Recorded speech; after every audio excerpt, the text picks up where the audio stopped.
Assalamualaikum warahmatullahi wabarakatuh.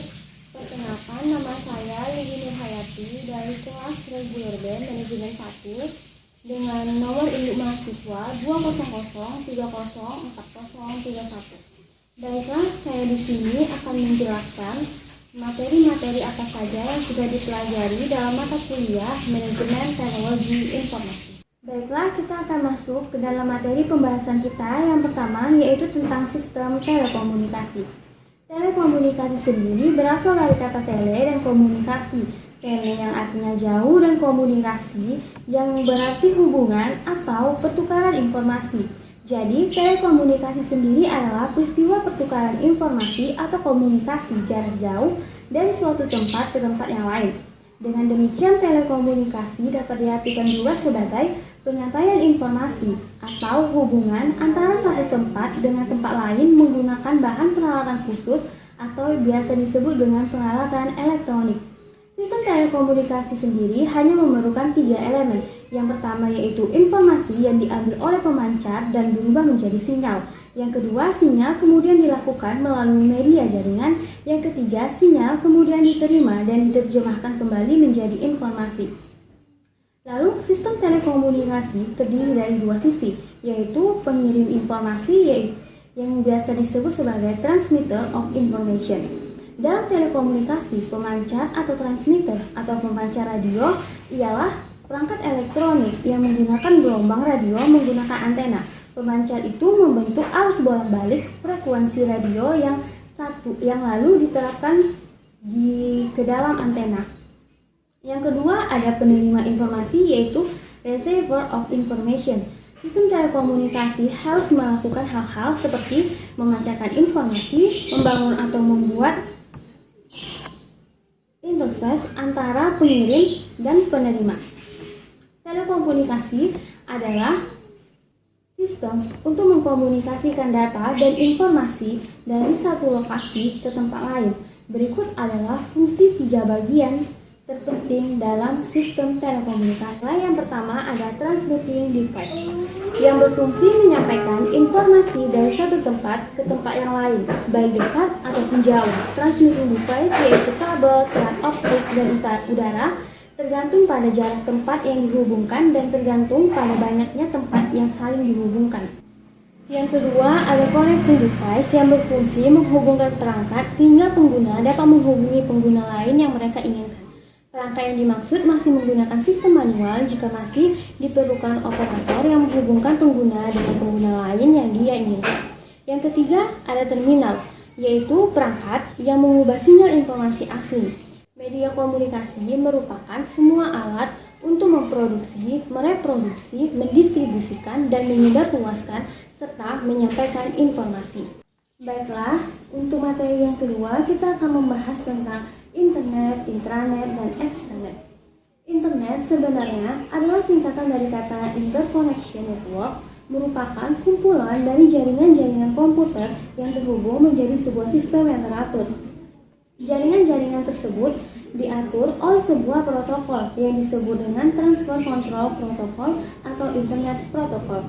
Internet adalah sebuah sistem komunikasi global yang menghubungkan komputer-komputer dan jaringan-jaringan komputer di seluruh dunia. Kenapa harus ada internet? Mengapa jaringan-jaringan internet tersebut harus saling terhubung? Dan apa dampak internet bagi kehidupan? Internet adalah lautan data dan informasi di mana sedikit penurunan dapat mempercepat dan mengubah gaya hidup kita. Lalu yang kedua ada intranet. Apa sih itu intranet? Intranet adalah sebuah jaringan yang bersifat privat atau tertutup dan biasanya digunakan untuk organisasi atau perusahaan-perusahaan untuk tetap menjaga data-datanya aman.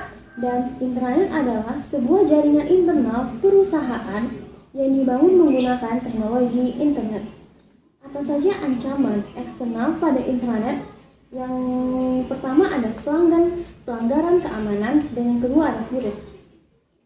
Penggunaan intranet biasanya menghubungkan komputer dalam satu organisasi perusahaan.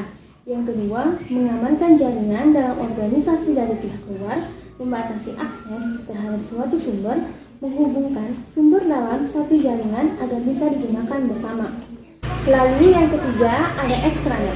Extranet merupakan jaringan internet perusahaan yang ingin mengekspos informasi yang mereka miliki ke jaringan luar.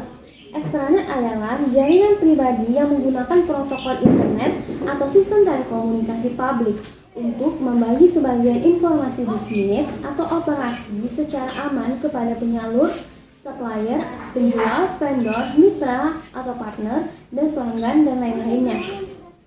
Fungsi utama dari extranet adalah mempermudah pertukaran data dalam segala skala besar dari suatu perusahaan ke perusahaan yang lainnya. Extranet juga berfungsi sebagai penyedia akses yang di dalamnya berisikan informasi dan basis data untuk keperluan bisnis. Materi pembahasan kita yang ketiga, yaitu ada karakteristik sistem informasi fungsional, sistem informasi manajemen, sistem pemrosesan transaksi, sistem penjualan dan pemasaran, Customer Relationship Management atau yang disebut dengan CRM. Karakteristik sistem informasi fungsional. Sistem informasi pada suatu perusahaan atau organisasi merupakan sistem yang bersifat manajerial, mendukung operasi dengan mengelola transaksi dan menyediakan laporan-laporan yang dibutuhkan oleh pihak-pihak yang berkepentingan. Komputer dan internet sebagai komponen utama sistem informasi. Perkembangan komputer dan media informasi global sangat berpengaruh besar dalam membentuk gaya hidup masyarakat modern yang kian hari semakin bergantung kepada teknologi, terlebih dalam bidang bisnis, di mana perusahaan sudah berpindah dari cara konvensional menuju cara modern yang mengandalkan komputer dan internet untuk berbagai keperluan, dari keperluan organisasi sampai marketing dan segala keperluan yang lainnya. Penggunaan internet untuk keperluan bisnis sekarang ini sudah menjadi hal yang lumrah, khususnya untuk perusahaan atau organisasi yang bergerak dalam segala global. Sistem informasi manajemen atau yang disebut dengan SIM, perusahaan yang memanfaatkan sumber daya informasi dapat memperoleh keunggulan yang signifikan jika dibandingkan dengan perusahaan yang tidak. Namun demikian, perusahaan multinasional dapat memenuhi rintangan-rintangan yang signifikan, seperti halnya batasan-batasan politik, kendala budaya dan bahasa, masalah teknologi, dan kurangnya dukungan dari pihak manajemen. Lalu, sistem pemrosesan transaksi. Sistem pemrosesan transaksi atau yang disebut dengan TPS, Transaction Processing System, merupakan bagian dari sebuah sistem informasi yang menjalankan dan mencatat transaksi rutin, bahkan bulanan yang diperlukan untuk menjalankan sebuah bisnis. Lalu, ada sistem penjualan dan juga pemasaran. Konsep penjualan yaitu sebuah konsep yang memfokuskan atau lebih dominan ke bidang penjualan. Dengan demikian, konsep ini berfokus dan mengedepankan kualitas barang yang mereka produksi. Setelah itu barulah direncanakan bagaimana cara memasarkannya. Lalu, dengan konsep pemasaran merupakan sebuah konsep yang menggunakan kebutuhan pelanggan. Dengan demikian, konsep pemasaran ini berfokus pada acara pikir bagaimana cara memberikan produk yang dapat memuaskan pelanggan dengan produk yang berhubungan dengan produksi, distribusi, dan akhirnya konsumsi. Yang terakhir ada CRM, yaitu Customer Relationship Management. Konsep mengenai CRM pertama kali muncul dalam dunia bisnis pada tahun 1960-an. Dengan berpindahnya fokus dari marketing, berpindah dari promosi barang dan jasa jangka pendek menjadi titik berat pada peningkatan keuntungan dari pelanggan. Selama masa hubungan mereka dengan sebuah perusahaan, CRM merupakan sebuah teknik dan profesi yang dirancang untuk mendapatkan, menjaga, dan bekerja sama dengan para pelanggan terpilih untuk menciptakan nilai yang maksimal untuk pelanggan serta perusahaan. Lalu yang keempat, kita akan membahas tentang materi e-commerce. E-commerce adalah proses pembelian dan penjualan atau pertukaran produk, layanan, dan informasi melalui jaringan komputer termasuk internet. E-commerce merupakan aplikasi teknologi menuju otomatisasi transaksi bisnis dan alur kerja. E-commerce juga dapat menjadi alat yang membahas keinginan perusahaan, konsumen, dan manajemen untuk memotong biaya layanan sambil meningkatkan kecepatan pengiriman layanan. Lalu, apa saja itu jenis-jenis dari e-commerce? Yang pertama adalah business to business atau B2B, adalah penjualan barang atau jasa antar bisnis melalui penjualan online. E-commerce jenis ini biasanya digunakan untuk peningkatan efektivitas dan efisiensi upaya penjualan pada perusahaan. Yang kedua ada business to consumer atau B2C, merupakan akronim untuk business to consumer, merupakan model bisnis berdasarkan transaksi antara perusahaan yang menjual produk atau layanan dan pelanggan atau individu yang menjadi pengguna akhir produk. Lalu yang ketiga ada consumer to consumer atau C2C, merupakan perdagangan antara pribadi individu dan konsumen. Jenis e-commerce ini ditandai oleh pertumbuhan besar pasar dan lelang online, khususnya di industri vertikal tempat perusahaan atau bisnis dapat mengajukan penawaran apa yang mereka inginkan dari banyak pemasok. Lalu yang seterusnya ada consumer to business atau C2B. Transaksi dalam tipe consumer to business terjadi sebaliknya, yang mana pada tipe e-commerce ini pengguna atau konsumen menciptakan produk atau layanan lalu dikonsumsi oleh bisnis dan organisasi dengan perantara website penyedia layanan. Contoh platform online yang menggunakan jenis e-commerce ini adalah situs atau tempat yang menyediakan produk atau layanan dari konsumer yang dapat berupa foto bebas fotografi, video stok, media, elemen desain, dan gambar seperti envato.com. Lalu seterusnya ada business administration atau B2A, juga dikenal sebagai penawaran bisnis ke government dengan perusahaan ke lembaga pemerintah administrasi. Dalam model ini, perusahaan dan lembaga pemerintah bertukar informasi untuk melakukan bisnis lebih mudah dibandingkan dengan di luar web. Lalu seterusnya ada consumer to administration atau C2A, konsumen ke administrasi atau konsumen ke pemerintah berhubungan dengan komunikasi konsumen langsung ke administrasi. Sistem e-commerce membantu konsumen untuk memilih umpan balik mereka dan meminta informasi tentang sektor publik yang secara langsung terkait dengan administrasi atau otoritas pemerintah. Lalu yang seterusnya ada online to offline atau O2O. Model e-commerce ini adalah kombinasi bisnis offline dengan internet. E-commerce berplatform O2O menarik pelanggan secara online, tetapi konsumsi nyata dari layanan harus dialami oleh konsumen secara offline. Model ini mengedepankan permintaan tinggi ke kualitas layanan offline. Model O2O adalah model perdagangan baru yang melakukan eksplorasi lebih dalam ke saluran penjualan dan memiliki prospek yang sangat bagus. Lalu, apa saja keuntungan dari e-commerce? E-commerce menghilangkan kebutuhan untuk toko fisik dan memungkinkan bisnis untuk memperluas basis pelanggan mereka. Selain menghilangkan kemungkinan antrian panjang, situs e-commerce menawarkan keuntungan besar bagi pembeli dan toko yang tidak berlokasi di daerah perkotaan besar. Batasan dan kegagalan e-commerce, meskipun awalnya mungkin tampak seperti e-commerce akan menyelesaikan sebuah masalah bisnis, akan tetapi ada kelemahan juga untuk beralih dari lokasi fisik ke toko online. Banyak konsumen masih lebih menyukai sentuhan pribadi dan hubungan yang berbentuk di toko pinggir jalan. Ini bisa sangat berharga bagi pelanggan yang berbelanja untuk produk-produk khusus, karena mereka mungkin ingin berkonsultasi dengan seorang ahli tentang produk terbaru untuk kebutuhan mereka. Hotline layanan pelanggan yang solid tidak dapat menggantikan interaksi tatap muka dengan tenaga penjualan khusus. Selain itu, banyak pelanggan yang ingin merasakan produk sebelum membeli seperti saat berbelanja pakaian. Lalu bagaimana dengan penelitian pasar, periklanan, dan layanan terhadap pelanggan? Penelitian pasar atau riset pasar adalah proses sistematis untuk mengumpulkan, menganalisis, dan menafsirkan informasi. Informasi bisa saja mengenai target pasar, konsumen, pesaing, dan industri secara keseluruhan.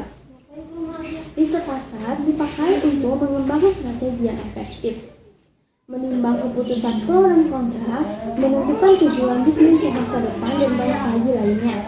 Jenis riset pasar diantaranya yaitu brand research, campaign effectiveness, competitive analysis, consumer insight atau customer satisfaction research, customer segmentation research, product development, dan usability testing.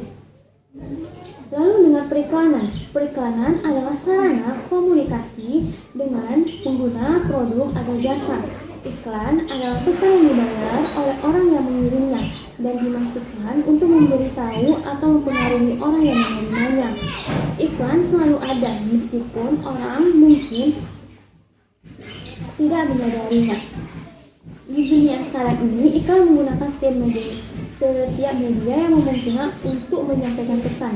Ini dilakukan melalui televisi, koran, majalah, radio, pers, internet, penjualan langsung, dan bahkan orang atau yang biasa disebut dengan endorsement. Baiklah, untuk materi pembahasan kita yang seterusnya, kita akan membahas tentang supply chain management.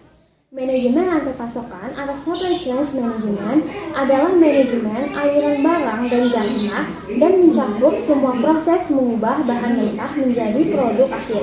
Ini melibatkan perampingan aktif dan kegiatan sisi penawaran bisnis untuk memaksimalkan nilai pelanggan dan mendapatkan keunggulan yang kompetitif di pasar. Cara kerja SCM yaitu mengendalikan atau menghubungkan produksi, pengiriman, dan distribusi suatu produk secara terpusat. Dengan mengelola rantai pasokan, perusahaan dapat memotong biaya lebih dan mengirimkan produk ke konsumen lebih cepat.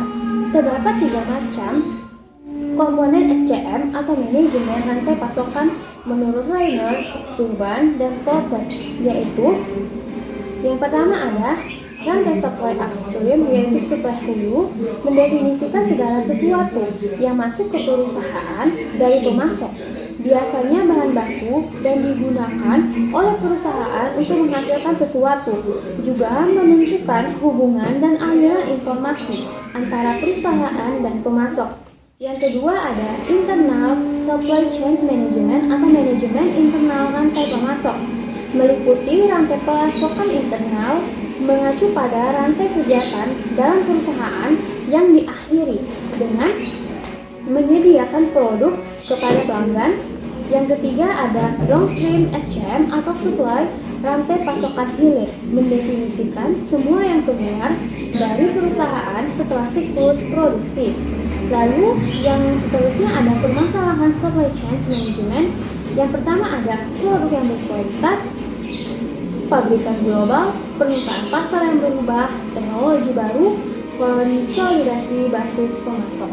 Untuk materi pembahasan kita yang selanjutnya, kita akan membahas tentang artificial intelligence, expert system, dan sistem intelijensi. Artificial intelligence atau kecerdasan buatan merupakan ilmu yang mempelajari tentang bagaimana cara membuat sebuah mesin cerdas yang merupakan simulasi proses kecerdasan manusia oleh mesin, terutama sistem komputer. Jenis-jenis dari artificial intelligence diantaranya yaitu mesin reaktif, memori terbatas, teori pikiran, dan kesadaran diri. Expert system adalah pendahulu dari kecerdasan buatan saat ini, pembelajaran mendalam dengan sistem pembelajaran mesin, biasanya dirancang untuk memecahkan masalah yang kompleks sesuai dengan logika yang ada melalui kumpulan pengetahuan. Lalu, apa saja karakteristik dari expert system? Yang pertama ada the highest level of expertise. Expert system ini memberikan efisiensi, akurasi, dan pemecahan masalah yang sangat imajinatif. Yang kedua ada right on time reaction, mengurangi waktu pengerjaan sebanyak mungkin tanpa mengurangi keakuratan dalam pemrosesannya. Yang ketiga ada good reliability, yaitu harus selalu dapat diandalkan dan bisa mengerjakan sesuatu tanpa membuat sebuah kesalahan. Yang keempat ada fleksibel, yaitu harus selalu bisa menyelesaikan berbagai macam masalah yang berbeda. Yang kelima ada efektif mekanisme, yaitu harus bisa menyelesaikan masalah seefektif mungkin dengan sumber daya yang tersedia. Yang keenam ada capable of handling challenging decisions and problems, yaitu mampu menyelesaikan masalah yang sulit dan memberikan solusi yang tepat. Lalu, beberapa permasalahan yang biasanya ditangani oleh expert system yaitu biasa disebut dengan interpretasi, prediksi, diagnosis, dan monitoring. Apa saja manfaat dari expert system? Yang pertama adalah memberikan solusi yang konsisten, memberikan penjelasan yang masuk akal, yang mengatasi keterbatasan manusia, dan yang keempat yaitu mudah beradaptasi dengan kondisi yang baru. Lalu apa saja kekurangan dari expert system? Yang pertama adalah kurang akal sehat, biaya implementasi dan pemeliharaannya tinggi, kesulitan dalam membuat aturan informasi, dapat memberikan solusi yang salah. Lalu kita akan memasuki pembahasan kita pada materi yang terakhir, yaitu tentang hak atas kekayaan intelektual. Hak atas kekayaan intelektual bisa juga disebut dengan HAKI atau Intellectual Property Rights, adalah suatu hak yang muncul dikarenakan oleh suatu hasil dari olah pikir otak dengan menciptakan suatu produk atau proses yang biasa digunakan oleh manusia, memiliki 3 kunci yaitu right atau hak, property atau kekayaan, dan intelektual. Hak ini diberikan kepada seseorang atau suatu kelompok atas sesuatu yang mereka ciptakan. Lalu, apa saja manfaat dari HAKI bagi perkembangan perekonomian di Indonesia? Yang pertama yaitu dapat dijadikan tolak ukur dalam melihat kemajuan dan perkembangan perekonomian suatu bangsa. Sehingga dengan semakin banyaknya HAKI yang dimiliki oleh suatu bangsa dapat dijadikan sebagai pemacu perkembangan ekonomi dan meningkatkan daya saing produk yang dihasilkan dari dalam negeri tersebut.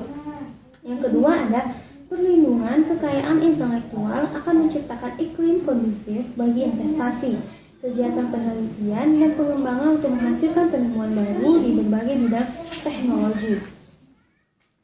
Lalu, apa-apa saja peran-peran dan tantangan hak kekayaan intelektual di Indonesia sendiri? Peran-perannya yaitu menjamin keamanan suatu produk, memajukan sistem perekonomian nasional di era perdagangan bebas, dan globalisasi. Yang ketiga, sebagai perlindungan hukum kepada pencipta.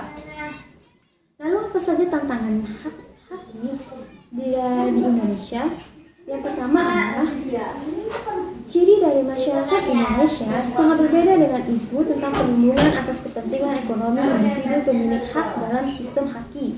Masyarakat lokal banyak yang tidak peduli terhadap upaya perlindungan HAKI. HAKI bersifat individualistik dan masyarakat Indonesia adalah masyarakat komunal yang sangat menghargai kebersamaan. Keduanya saling bertentangan sehingga penerapan HAKI di Indonesia mendapatkan sebuah kendala. Baiklah, itu saja pembahasan materi yang bisa saya sampaikan. Apabila ada kesalahan dan kekurangan, mohon dimaafkan. Wabillahi taufiq wal hidayah. Wassalamualaikum warahmatullahi wabarakatuh.